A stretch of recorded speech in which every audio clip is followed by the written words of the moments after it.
Just me. So, what a great result for us. Take a look at that, DNA. Absolutely dominant throughout. And more importantly, aside from the margin of the victory, it's 3 more points, isn't it? They are 3 clear of Liverpool, who are in action on Wednesday against Everton, Manchester City, with 2 games in hand. Still, of course, have destiny in their own hands. They take on Brighton away on Thursday. And for more on this game, let's welcome in, shall we?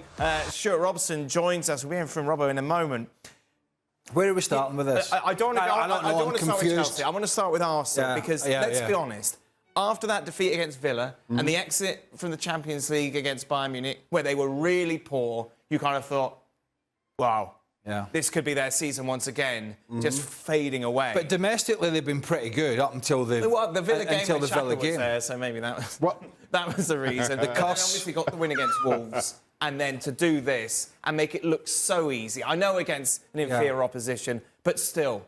Yeah, Wolves wasn't a sparkling performance, but they didn't need a sparkling performance. You mentioned that Villa and Bayern Munich had to be put to bed. Those performances, those results had to be put to bed, and quickly. And it was, and they were. And that's all they needed at Molineux.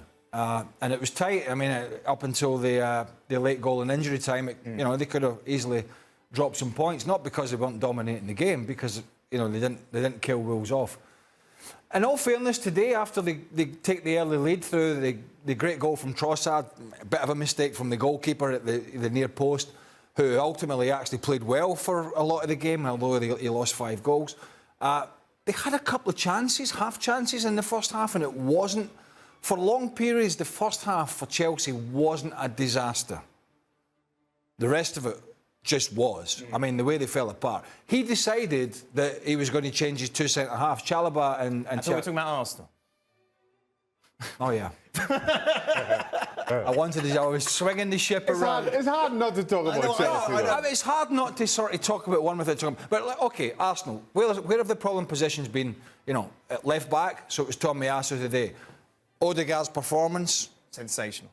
Terrific again. Kai Havertz, there is no doubt it's Jekyll and Hyde. Because in the first half, he's in the penalty area. His link-up play for the first goal was great. That saw Declan Rice go in and then Trossard. Then he gets put through after another mistake from Badiashile. He's very hesitant, plays a crappy ball to the left. You're thinking, oh my God, this is a Havertz. And then he scores 2 really good goals in the second half. So it's the Jekyll and Hyde, and there's no doubt about it. He is. You just don't know what you're going to get. And today, second half, he was much better. Rock solid. It wasn't Jorginho in the midfield, I've talked about that, but it was Thomas Partey. Yep. So it allowed Rice and Odegaard to go and express themselves a little bit more. And I think, and I've always said that Arsenal are a much better side when they have that facet to the team, where Rice worries about defensive duties but doesn't have to worry about it as much as when he's got 2 attacking players in there, and then we see the best of him. So they can do no more. This was a first-class performance, particularly for 45 minutes to an hour, and they've absolutely wiped the floor with this Chelsea side. And they came out with such energy. Obviously, Havertz could have had that penalty really early on. Trossard opens the scoring early, and then the second half performance, fantastic. They look like they're up for this. They did. And to be fair, I thought Arsenal were quite clearly by far the better team. Started well, started really brightly. A little bit of a mistake, as I mentioned in the highlight from Petrovic for the goal, but take nothing away from Arsenal and their performance. And while I talk about the mistake from Petrovic, he was incredible for the rest of the first half. It quite easily could have been 3 or 4. Arsenal were just that much better than Chelsea. But while I sing their praises, it's hard to get away from Chelsea's performance. I know you're trying, Dan. You're trying. I'm just going to go to Robert. Can I go to Robert? All right, go to Robert. And then we come, and then we deal with that. All right, okay. But it's difficult. I know. Robbo, please just help me out. Just for Arsenal here, you were very critical of them, saying they had a very emotional side. When things are going great, they're great. And when I think it was after the Villa game, you were like, when they go down, it's difficult for them to lift themselves back up. They've completely lifted themselves back up, haven't they, after that Champions League disappointment? Absolutely. The result against Wolves was the massive one. And then they scored early on today, so it settled all the nerves, and they played the sort of football that we've seen them play on numerous occasions this season. That's why they're the leading goal scorers in the Premier League. The combination play, the passing of Odegaard, the driving runs, which Craig was talking about from Declan Rice, breaking forward for the first goal. the wide players. I mean, Shaka didn't have his best game, and Cucurella did quite well against him at times. But the combination to keep getting Ben White in down the right-hand side is brilliant from Arsenal. And I think every one of their players knew exactly what their roles were. They knew exactly where the next pass was. They were clever around the box, the intricate passing, the combination play. That's what you expect from Arsenal at their very best. I thought they were brilliant tonight. And you know, when Arsenal were able to suck Chelsea in like the first goal and then switch the play, in all fairness to Havertz, he drops into that number 10 role, and not one of the two centre-backs they didn't even bother coming out with him. He was able to come out and he was able to turn and get it into Declan Rice. And Leandro Trossard held his ground really well. And he's been a key for them. You know what we've talked about him. I think it's 15 goals now.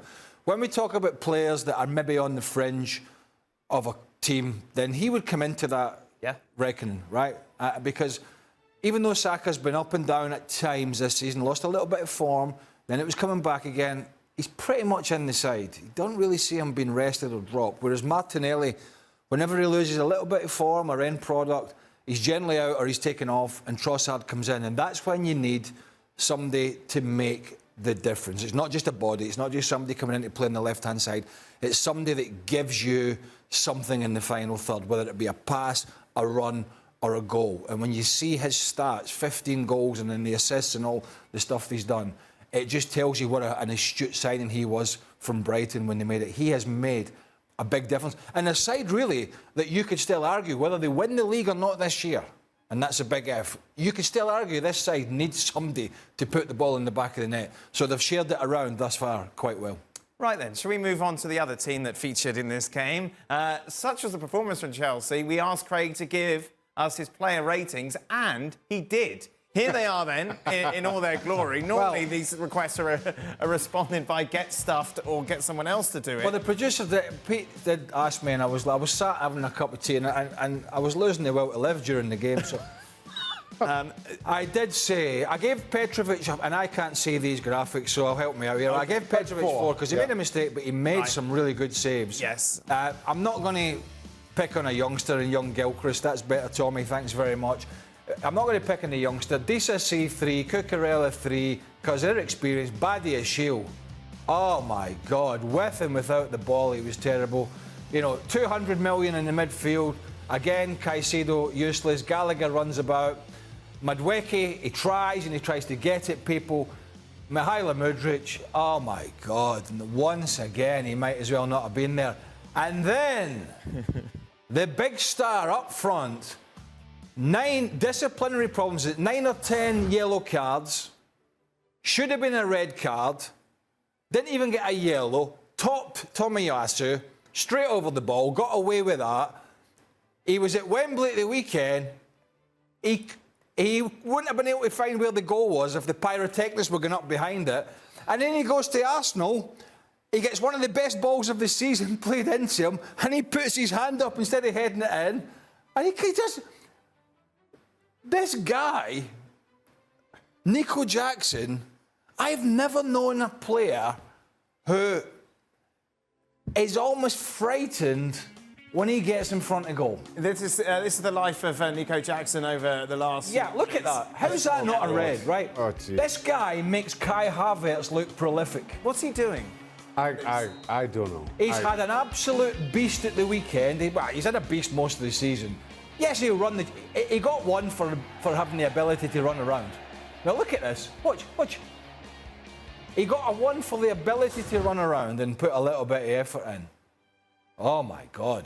I mean, I'm sorry. And this is not a one-off. This is the whole period generally. I mean, remember he scored all those goals against Tottenham? They were down to 9 men to play. And he went, oh, this is great, tapping it in from 5 yards.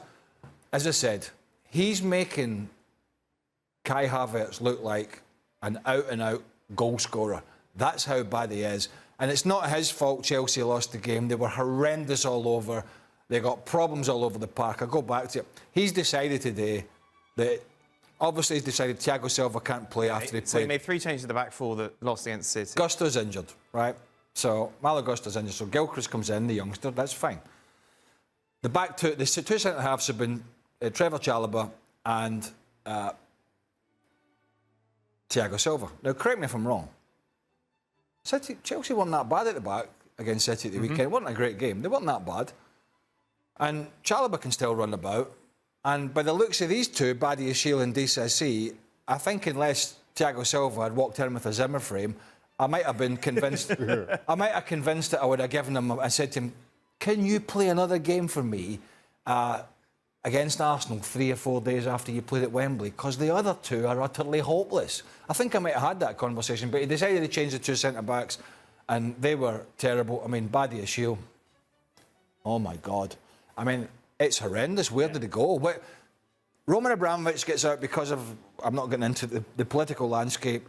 They sell the club. This lot come in, all talk, we're in the big underpants, we're going to do this and we're going to do that and we're going to do the next thing, blah, blah, blah. Spent an absolute fortune, and Pochettino at the moment is looking like a dreadful manager. Yeah. And he's not, we're not missing him with any criticism, because he could be out of job, who the hell knows. But where are they going to go? Yeah. What are they going to do? Are they giving all these players 6-7 year contract? 6-7 year contract? Oh, we'll circumvent all these financial problems that we need to get around. We'll give these guys long contracts. I mean, as appalling as... No, I'm not even going to mention them. All right, well, I'm not going to... I thought I was going to shoehorn another team. Are you going to put Ten Hag in there? Wow, look at that. Well, I'm not going to even mention their name, but there's two teams that spent a fortune and they're appalling. Yes. And we watched one of them today. Robbo, how much blame should Pochettino shoulder for these sort of performances? The one area that I just don't understand, I've seen it all season, and we're talking about the centre-halves again, and I'm not going to talk about them defensively because they were poor defensively, but Arsenal today dropped that little bit deeper, dropped to about midway in there in Chelsea's half, and said, your two centre-halves can have the ball. Where are you going to go with it? Disasi and Badiashile kept on passing it backwards and forwards to each other, and they never, ever looked forward, as if they couldn't see a pass forward, whether the movement wasn't good or wasn't right there. But that's where the manager, when you do your patterns of play, you know usually where your next... How are we going to get from back to front? Well, the two centre-halves had no idea how they were going to get it into midfield. They had no idea how they were going to pass it beyond that. Badiashile had lots of time on the ball, and then he'd pass it to Cucurella, who had nowhere to go with it because Shaka was pressing him, and that's where they lost possession on 2 or 3 occasions, and the ball was played straight to Havertz, who was in on goal. Disasi did exactly the same, and Arsenal did it really well. Every time they tried to play into midfield, they nicked the ball and then counter-attacked. And it looked as though the two centre-halves had no confidence on the ball. They didn't know where the next pass was. I'm not sure what they were trying to do. And that's just with them on the ball. The defensive side of the game was terrible. So Pochettino has to take some responsibility for a lot of what went wrong, but so do the players, that's for sure. 57 goals. It's the most ever. Most ever in a Premier League season 6 to for go. Chelsea, and 6 to go. Thanks to a statistician in London, Johnny Blaine. I'm not going to nick that. All right. I don't steal things. OK, thanks, Johnny. Is Johnny watching? Well, he might be. Somebody might post this to him. 6 games to go. I mean, that's embarrassing. Yeah, it's crazy. Right, I'm not, and honestly, people say to me, this is typical, isn't it? Graham Potter was in there. I'm not suggesting he's Guardiola Klopp before one of these morons start, right? However, this is typical of, this job's too big for him. He's English. He's never played really at any level. He was manager in Scandinavia. This is Chelsea. Superstars. He can't. Could you categorically say it would be as bad as this? Because it wasn't as bad as this last year. So, all this sort of nonsense with fans who go and say, this club's too big for him. This club's not too big for anybody, by the way. This is worse than when this club hardly had a couple of halfpennies to rub together. And I was there. And we were not a good side. But we weren't spending billions. We weren't paying people 200, 300, 400,000 a week and giving them 8-year deals. They were scratching around. It's as bad as that, if not worse. Let me say, I think this is as bad a performance as I've seen from a top-level team. And I sat here yesterday and was very scathing around Manchester United and Eric Ten Hag, and I think this performance from Chelsea was decidedly worse. For a number of reasons. Okay, you give up the early goal and Arsenal have the momentum. Arsenal are a very good team. Take nothing away from them. But then through whether you want to say bad finishing or good goalkeeping in Petrovic. You get to the break, it's still 1-0. Second half starts, and I felt at that point the Arsenal crowd started to get a little bit edgy. I witnessed it a couple of weeks ago firsthand. Just you want that goal to kill the game off because of everything and because of how the season unfolded last year, and you want that goal just to make sure. Yeah. And I thought that was the moment that Chelsea could have done something, could have forced Arsenal into a mistake or two. But, and Craig mentioned it earlier, Arsenal concede a corner, Chelsea send nobody out. When they take the corner, short corner, one player goes out. Now, that's basics. You don't need a set-piece coach to know that you cannot send one player out to a short corner. And while, again, yesterday I questioned Manchester United about the lack of leadership, the lack of just basic understanding of the game, this is, again, decidedly worse. From a team that, as expensively built as it has been, we could look at individual mistakes, and Robbo and Craig has done a really good job of pointing out where tactically things went wrong for Chelsea. Nobody should be making that kind of mistake. I don't care who you are, where you're playing. If you're a professional, you have to know that, and you have to recognize that. And Chelsea didn't. And from there, the game's done. Now, Arsenal could score the second, and let's be honest, it could have been 8 by the end. And for me, that is beyond excuse. And while Pochettino, I think that's an on-the-field decision, this Chelsea team hasn't improved in any facet all season long. And you have to start questioning Pochettino as a result. Because while we criticize the players individually, I think Pochettino hasn't done anything to cover himself in a whole lot of glory. And if he doesn't feel, and I don't know the answer to this, if he doesn't feel with all these people they've brought in, and by the way, thus far, Roman Abramovich and whoever was in control of the club and finance at the time really couldn't have sold it to a bunch of worse people for running the club. It would be hard to think about a group of investors, billionaires coming in that could make a bigger pig's ear than they currently are. It would be harder to figure it out. So that's the starters. But if he doesn't feel with all these people they've brought in, who I've no doubt are having a contest to see who's the big cheese, to who can make themselves look good with the spending and the recruitment and all that sort of... If he doesn't feel he's got any influence over them, he needs to have the guts, I think, to walk away. Right?